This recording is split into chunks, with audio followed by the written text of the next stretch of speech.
Hello, folks. Before this episode starts, I wanted to let you know that I actually have a book out now. It's called The Anxious Person's Guide to Non-Monogamy. You can find it at nonmonogamyhelp.com/book. It is available for pre-order now, and it's going to be published in late June. And it's a really good starter book. I made it so that people who are struggling with anxiety and maybe are a little bit more experienced with non-monogamy, or people who are kind of just starting out and wanting to kind of build a structure for themselves can both benefit from the book. So check it out on the website. It's available for pre-order through the publisher's website, also on Amazon. So yeah, check it out. Thanks so much.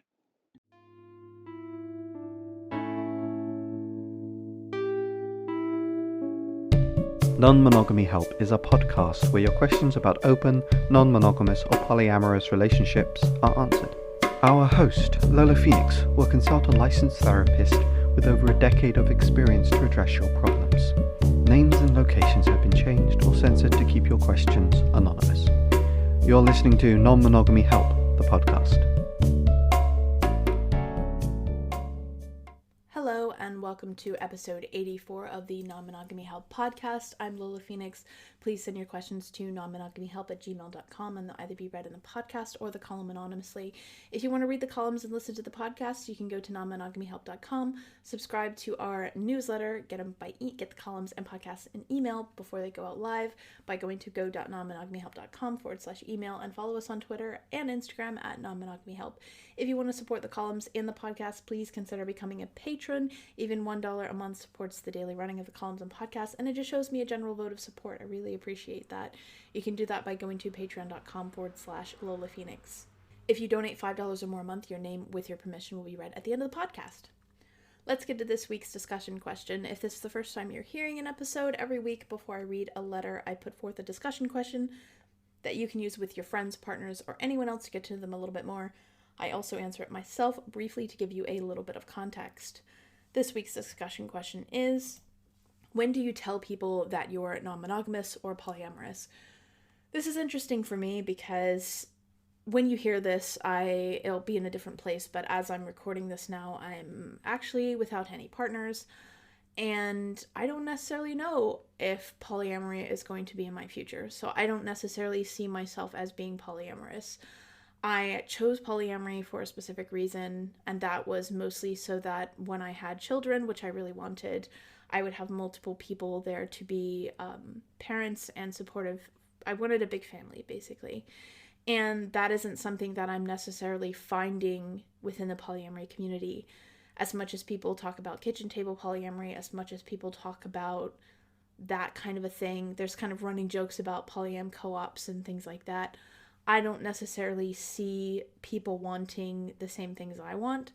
So I'm kind of open at this point to being polyamorous or monogamous. I'm not necessarily closed in that. But generally, I would tell people on my dating profile, I think now if someone were to ask me out, I would probably have a discussion on the first date or a little bit before the first date, just because I'd want to have a discussion about that as soon as possible. But yeah, that's generally, I just date in polyamory circles, therefore it isn't an issue. But I have had a time, I do think it's important, and I want to remind people, you really should tell people that you're polyamorous and ask if the other person is polyamorous, because I've had an unfortunate and sad situation where I really clicked with someone and I thought they were polyamorous and they were actually monogamous, and I felt like what I had done with them, even though it wasn't very much, it was sort of very flirty, was, crossing some borders into cheating. And they should have really told me that they were monogamous, and I think that they took advantage of me. So please make sure that you ask people if they're polyamorous, because you can just get someone who is monogamous and likes the attention from you, and that really, really hurts. So make sure you do that. Anyway, the discussion question is, when do you tell people that you're polyamorous? Let's get to this week's letter.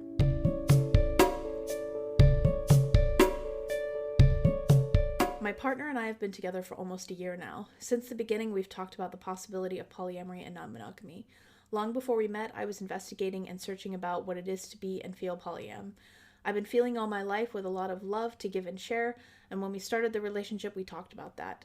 I introduced the topic because it is something that, even though I wasn't doing it at the time, I generally wanted to give it a try in my life, and I make sure that my partner knows about it.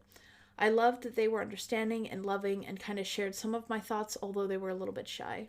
We talked about this from time to time, but we both were just wrapping our heads around it. Next month, we'll be together for a year, and we have decided together to start opening the relationship with a beautiful and intimate, we are both naked and hugging talk. We had about love, desire, and sex. My partner was the one who brought up polyamory that time. We're not currently seeing anyone else, but we're already open for it to happen. One of the things that we haven't figured out yet is it's hard to inform people we have a love, crush, platonic, romantic, or sexual interest in, and we'd like to date. How do we tell that new person that we've opened the relationship? Although neither of us want to call this an open relationship, it just doesn't fit. Polyamory gives us a better understanding of how we feel and what we want, that we're not cheating, and that every party is fully aware of it or will be aware shortly. We feel excited and calm at the same time. We trust each other and love each other, and we're creating ways of communication between each other. We live in a city that's not at all open-minded, so we wonder how we can approach it with new people from the beginning. I know many people won't be up to it and will just think it's crazy, but we'd love some advice or tips outside of the frame of dating apps, of course, which it's easier to write just a description.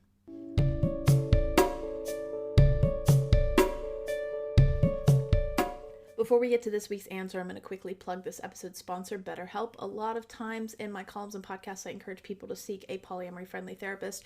And in general, I think most people should go to a therapist. I think it's a good idea.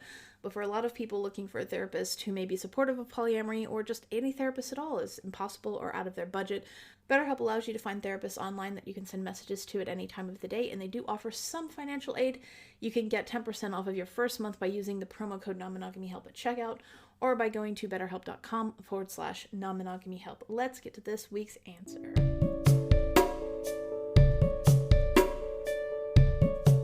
First and foremost, the thing that I want to point out, depending on how you want to do polyamory, I get the sense from you both that you want a more polyamory style rather than like swinging or dating as a couple.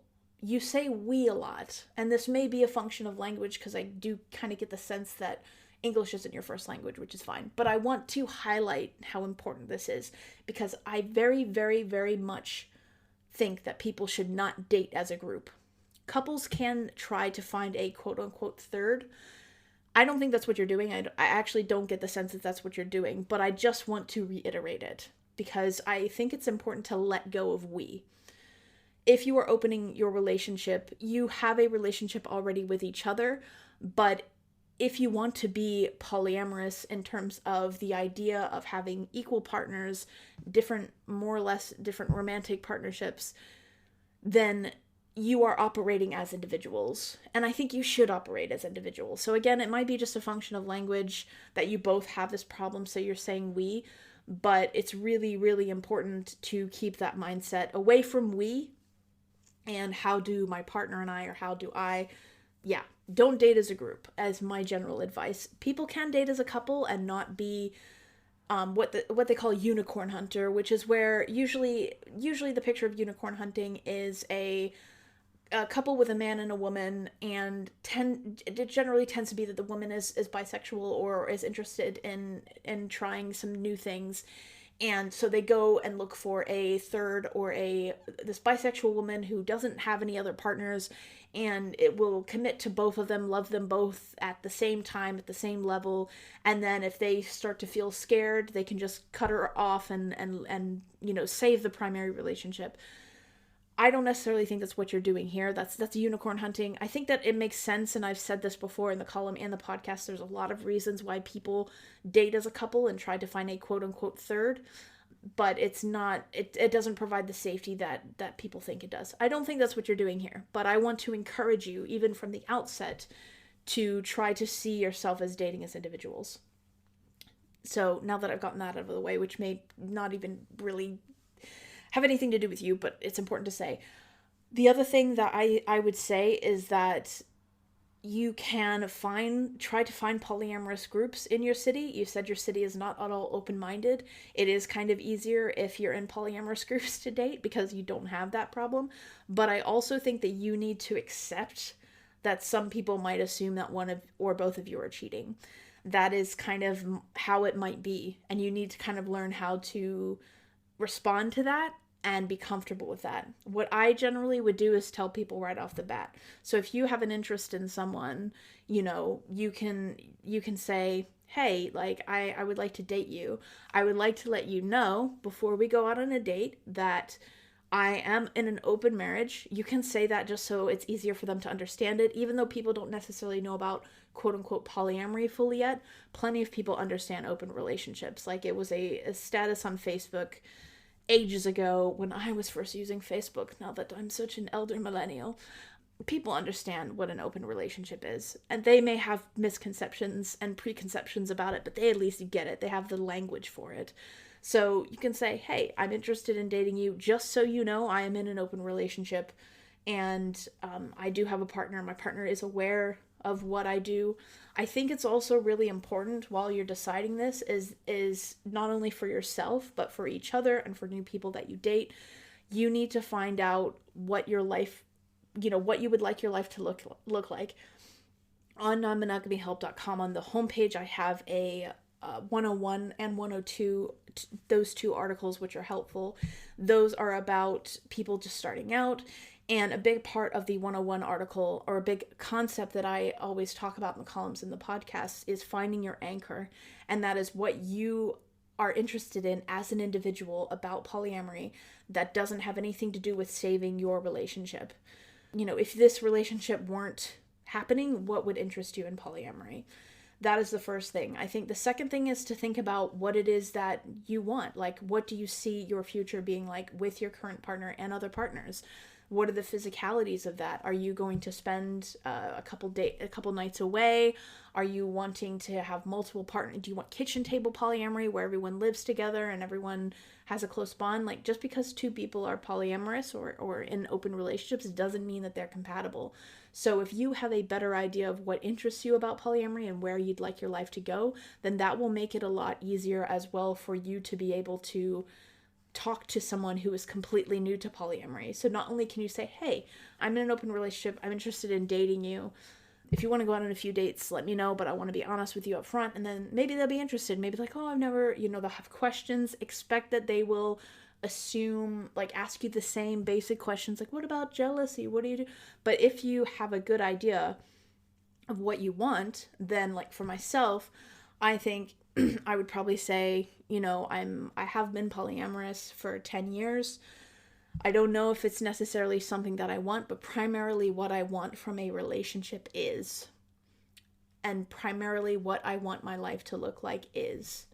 If you have a good idea of that, then that will help you. So I know, for example, that I want a relationship, whether it's polyamorous or non-monogamous, where we build a home together. That's what I want. And I also would like a relationship where I get along with and fit in with my partner's family. That's actually become something that's really important to me. So if I meet someone who is also estranged from their family, I may need to adjust my expectations or think about the longevity of that relationship, because, you know, maybe I don't want that. Maybe I actually want someone who has a positive relationship with their family, who I will actually fit in with. So thinking about what you want out of life and out of relationships is really important. It's easy to think about all the good stuff that polyamory can bring to your life, but the physicalities are important things to think about. And I think that you just need to accept that some people are going to have a negative opinion. Some people are going to think you're cheating. Learn how to respond to people coming to you to tell you that they saw your partner with somebody else, especially if you're in a city that's less open-minded than you would hope. Consider moving cities if that's an option for you. It may not be. But yeah, just tell people up front when you ask them out. Say, I'm interested in you, but just to let you know, I'm in an open relationship. And I'm happy to talk to you about that more if you're curious about it, but I just want to be upfront. And people who are going to be closed-minded are going to be closed-minded, whether you tell them right then and there or whether you wait. I don't think you should wait to the first date to tell them, because I think it's not only a waste of their time, but it's a waste of yours. And people could sometimes react negatively to you because you've wasted their time, and not necessarily because they hate polyamory. There are some things that, you know, if I start dating someone new and they know for sure that they want a biological child, like they want me to be pregnant and for me to have that child. I'm not so sure that that's something I want, but I don't necessarily go on a first date and ask people like, hey, I'm interested in dating you, but just so you know, I don't know if I want to have, like, you don't necessarily have to say that, because we kind of accept that may vary from person to person, depending on where you live, obviously. If I were to date in the South, probably the assumption would naturally be that I would want to have children in that specific way. But you do kind of, you need to open with that when you ask people out in person, and just accept that some people are going to have a negative opinion about it. And if it's going to be a threat to you, a threat to your life, and a threat to you making money, or if that is going to be an issue for you, then I think that you need to consider, you might consider waiting to tell them until you feel like you can trust them a little bit more. But understand that they may get upset, not necessarily because they are against polyamory, but because they feel a little led on. And it's not a horrible thing for them to assume that you're monogamous. It's an understandable thing that they would assume that. And it's okay for them to be upset that they find out that this isn't the case. Just like I can understand if I were dating someone and I didn't bother to talk about the child aspect, while they might feel like, oh crap, they're gonna have feelings about that, and that's okay. But if you want to wait to make sure that even if they have feelings about it, they're not going to be a jerk and they're not going to tell everyone and cause you financial ruin, then that's okay. But yeah, just it depends on where you live. But in general, I would probably just tell people from the beginning and just accept that some people are going to think I'm weird or crazy or whatever, because it is what it is and there's nothing I can do about it. But yeah, to recap, don't date as a group. I don't think you are going to date as a group, but I just felt the really importance to remind people. I think it can sometimes work in certain communities to date as a group, but in general, I would just advise against it. If you can find a polyamorous community, like look for it online, see if you can find some poly meetups for your city. Even in quote unquote closed-minded cities, there are polyam people, so look online for that. And just tell people right off the bat, if you're not in a place where people knowing that you're polyamorous wouldn't cause you financial ruin, then tell people when you ask them out. Or if you are in that place and you then get to know somebody, see how they are emotionally, see if they are a vindictive person. You may not be able to tell that. Some people are quite good at hiding it, but if you feel more comfortable, then you can wait until you've had at least a couple dates with them and know that you're really interested in them, and then ask them. Also, I think the other thing I want to add to this is that if you're having casual sex with somebody, I don't necessarily think, I don't know, different people might have different opinions on this, and this might be somewhat controversial, but I think if you're having a one-night stand with somebody, I don't necessarily think that they need to know that you are in an open relationship, because if the understanding of that brief encounter is that it's going to be an encounter and you're not going to talk again, then I don't necessarily think that you have to be like, oh, by the way, I'm in an open relationship. I think people who do one-night stands are less likely to care, but I don't necessarily think that because the expectation of that relationship is that it's not a committed relationship, I don't think you need to worry yourself too much about disclosing in that situation, in my personal opinion, but that's up to you and your own, perceptions of what you think is important.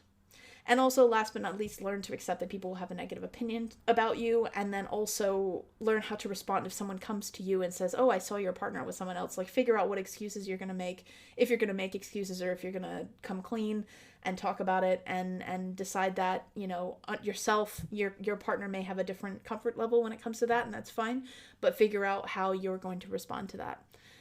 And also figure out how you're going to talk to one another about someone finding that out. Like, understandably, even if you're not dating as a group, you may still feel some camaraderie with each other because you're also dating and because you will be outed as a couple. Like, if you get outed as a person who has an open relationship, that also outs your partner.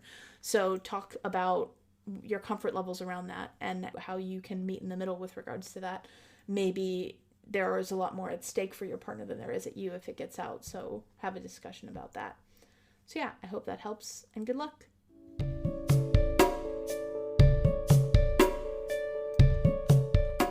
Thank you for listening to episode 84 of Non-Monogamy Help. If you want to be awesome, you can donate to our Patreon. Donating $5 or more means your name, with your permission, will be read at the end of the podcast. This week's current patrons are Laura Boylan, Chris Albury Jones, Juke, Ellen Robinson, Nikki Jones, James Wartell, and Leo Yaki. If for whatever reason you can't become a patron because life happens, if you could take 5 minutes, log into iTunes, find the podcast, rate and review it, that would be so helpful to me. It gets the podcast out there to new people. If you just want to toss a rating but you don't want to write a review, that's absolutely appreciated. And also let me know if you've written a review, because I don't get any kind of alerts. Fix yourself, Apple. So yeah, let me know if you've written a review on Twitter or on Instagram. If you have 5 minutes, I'd appreciate it, but no worries if you don't. Thank you for this week. You will get a new column next Friday and another podcast episode in a fortnight. Thanks again for listening.